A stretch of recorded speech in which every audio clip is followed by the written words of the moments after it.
ജോസഫിൻ്റെ സഹോദരന്മാർ ഈജിപ്തിലേക്ക്. ഈജിപ്തിൽ ധാന്യമുണ്ടെന്നറിഞ്ഞപ്പോൾ യാക്കോബും മക്കളോട് പറഞ്ഞു, നിങ്ങൾ എന്താണ് പരസ്പരം നോക്കി നിൽക്കുന്നത്? അവൻ തുടർന്നു, ഈജിപ്തിൽ ധാന്യമുണ്ടെന്ന് ഞാൻ കേട്ടു. നാം മരിക്കാതെ ജീവൻ നിലനിർത്താൻ വേണ്ടി അവിടെ പോയി നമുക്ക് വേണ്ട ധാന്യം വാങ്ങിക്കൊണ്ടുവരുവിൻ. ജോസഫിൻ്റെ 10 സഹോദരന്മാർ ധാന്യം വാങ്ങാൻ ഈജിപ്തിലേക്ക് പോയി. എന്നാൽ യാക്കോബ് ജോസഫിൻ്റെ സഹോദരനായ ബെഞ്ചമിനെ സഹോദരന്മാരുടെ കൂടെ വിട്ടില്ല. അവൻ എന്തെങ്കിലും അപകടം പിണയുമെന്ന് അവൻ ഭയപ്പെട്ടു. അങ്ങനെ ഇസ്രായേലിൻ്റെ മക്കളും മറ്റുള്ളവരുടെ കൂടെ ധാന്യം വാങ്ങാൻ പോയി. കാരണം കാനാദേശത്തും ക്ഷാമമായിരുന്നു. ജോസഫായിരുന്നു ഈജിപ്തിലെ അധികാരി. അവനാണ് നാട്ടുകാർക്കൊക്കെ ധാന്യം വിറ്റിരുന്നത്. ജോസഫിൻ്റെ സഹോദരന്മാർ വന്ന് അവനെ നിലം പറ്റെ താണു വണങ്ങി. ജോസഫ് സഹോദരന്മാരെ തിരിച്ചറിഞ്ഞു. പക്ഷേ അവൻ അപരിചിതരോടെന്ന പോലെ അവരോട് പെരുമാറുകയും പരുഷമായി സംസാരിക്കുകയും ചെയ്തു. നിങ്ങൾ എവിടെ നിന്ന് വരുന്നു? അവൻ ചോദിച്ചു. അവർ പറഞ്ഞു, കാനാൻ ദേശത്തു നിന്ന് ധാന്യം വാങ്ങാൻ വന്നവരാണു ഞങ്ങൾ. ജോസഫ് തൻ്റെ സഹോദരന്മാരെ തിരിച്ചറിഞ്ഞെങ്കിലും അവർ അവനെ അറിഞ്ഞില്ല. അവരെക്കുറിച്ച് തനിക്കുണ്ടായ സ്വപ്നങ്ങൾ ജോസഫ് ഓർത്തു. അവൻ അവരോട് പറഞ്ഞു, നിങ്ങൾ ചാരന്മാരാണ്. നാടിൻ്റെ ബലക്ഷയം എവിടെയെന്ന് കണ്ടുപിടിക്കാൻ വന്നവരാണ്. അവർ പറഞ്ഞു, അല്ല യജമാനനെ, അങ്ങയുടെ ദാസർ ധാന്യം വാങ്ങാൻ വന്നവരാണ്. ഞങ്ങളെല്ലാവരും ഒരാളുടെ മക്കളാണ്. ഞങ്ങൾ സത്യസന്ധരാണ്. അങ്ങയുടെ ദാസന്മാർ ചാരന്മാരല്ല. അവൻ പറഞ്ഞു, അല്ല, നാടിൻ്റെ ബലക്ഷയം എവിടെയെന്ന് കണ്ടു മനസ്സിലാക്കാനാണ് നിങ്ങൾ വന്നിരിക്കുന്നത്. അവർ പറഞ്ഞു, അങ്ങയുടെ ദാസന്മാരായ ഞങ്ങൾ 12 സഹോദരന്മാരാണ്. കാനാൻ ദേശത്തുള്ള ഒരുവൻ്റെ പുത്രന്മാർ. ഏറ്റവും ഇളയവൻ ഇപ്പോൾ ഞങ്ങളുടെ പിതാവിൻ്റെ കൂടെയാണ്. ഒരാൾ ജീവിച്ചിരിപ്പില്ല. ജോസഫ് അവരോട് പറഞ്ഞു, ഞാൻ പറഞ്ഞതാണ് വാസ്തവം. നിങ്ങൾ ചാരന്മാർ തന്നെ. ഫറവോയുടെ ജീവനെ പ്രതി സത്യം, നിങ്ങളുടെ ഏറ്റവും ഇളയ സഹോദരനെ ഇവിടെ കൊണ്ടുവന്നിട്ടല്ലാതെ നിങ്ങൾ ഈ നാട് വിട്ടു പോവുകയില്ല. ഇതുവഴി നിങ്ങളുടെ സത്യാവസ്ഥ ഞാൻ മനസ്സിലാക്കും. നിങ്ങളിൽ ഒരാളെ പറഞ്ഞയക്കുക. അവൻ ചെന്ന് നിങ്ങളുടെ സഹോദരനെ കൂട്ടിക്കൊണ്ടു വരട്ടെ. അതുവരെ നിങ്ങളെ ഞാൻ തടവിലിടും.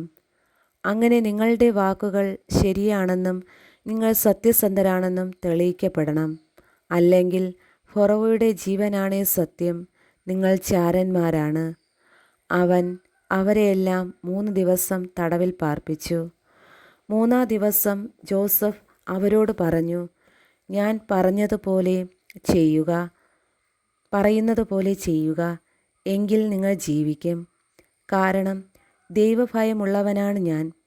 സത്യസന്ധരെങ്കിൽ സഹോദരന്മാരായ നിങ്ങളിലൊരുവൻ ഇവിടെ തടവിൽ കിടക്കട്ടെ. മറ്റുള്ളവർ നിങ്ങളുടെ വീട്ടിലെ പട്ടിണി അകറ്റാൻ ധാന്യവും കൊണ്ടുപോവട്ടെ.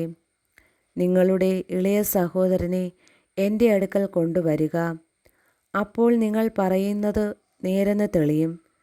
നിങ്ങൾക്ക് മരിക്കേണ്ടി വരികയില്ല. അവർ അപ്രകാരം ചെയ്തു.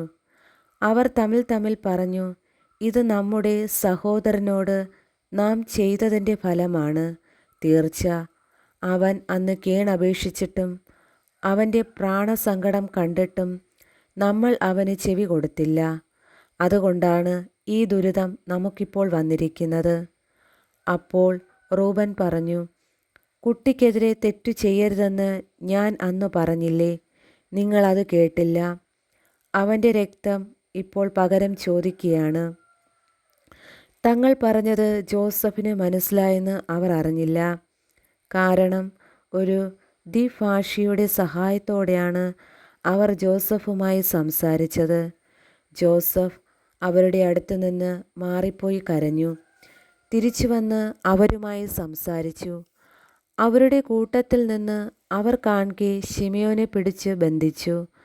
അവരുടെ ചാക്കുകളിൽ ധാന്യം നിറയ്ക്കാനും ഓരോരുത്തൻ്റെ ചാക്കിലും അവനവൻ്റെ പണം തിരികെ വയ്ക്കാനും യാത്രയ്ക്ക് വേണ്ടത് കൊടുക്കാനും അവൻ കൽപ്പിച്ചു. ഭൃത്യർ അങ്ങനെ ചെയ്തു. ധാന്യം കഴുതപ്പുറത്ത് കയറ്റി അവർ യാത്ര തിരിച്ചു. വഴിയമ്പലത്തിൽ വെച്ച് കഴുതയ്ക്ക് തീറ്റി കൊടുക്കാൻ അവരിലൊരാൾ ചാക്ക് തുറന്നപ്പോൾ താൻ കൊടുത്ത പണം ചാക്കിൻ്റെ മുകൾ ഭാഗത്തിരിക്കുന്നത് കണ്ടു. അവൻ സഹോദരന്മാരോട് പറഞ്ഞു, എൻ്റെ പണം ചാക്കിൽ തിരികെ വച്ചിരിക്കുന്നു. ഇത് കേട്ടപ്പോൾ അവരുടെ ഹൃദയം സ്തംഭിച്ചുപോയി. പേടിച്ചു വിറച്ച് മുഖത്തോട് മുഖം നോക്കിക്കൊണ്ട് അവർ പറഞ്ഞു, എന്താണ് ദൈവം നമ്മോട് ചെയ്തിരിക്കുന്നത്? കാനാൻ ദേശത്ത് തങ്ങളുടെ പിതാവായ യാക്കോബിൻ്റെ അടുത്ത് തിരിച്ചെത്തിയപ്പോൾ നടന്നതെല്ലാം അവർ അവനോട് പറഞ്ഞു. നാടിൻ്റെ അധിപൻ ഞങ്ങളോട് വളരെ പരുഷമായി സംസാരിച്ചു.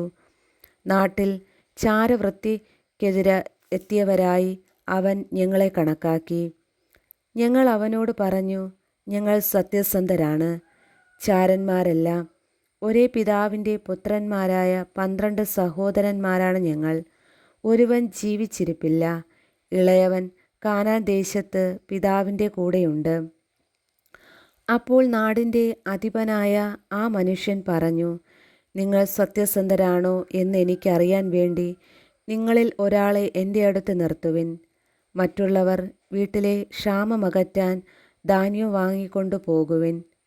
നിങ്ങളുടെ ഇളയ സഹോദരനെ എൻ്റെ അടുക്കൽ കൊണ്ടുവരിക. അപ്പോൾ നിങ്ങൾ ചാരന്മാരല്ല, സത്യസന്ധരാണ് എന്ന് എനിക്ക് ബോധ്യമാകും. അപ്പോൾ നിങ്ങളുടെ സഹോദരനെ ഞാൻ വിട്ടുതരാം.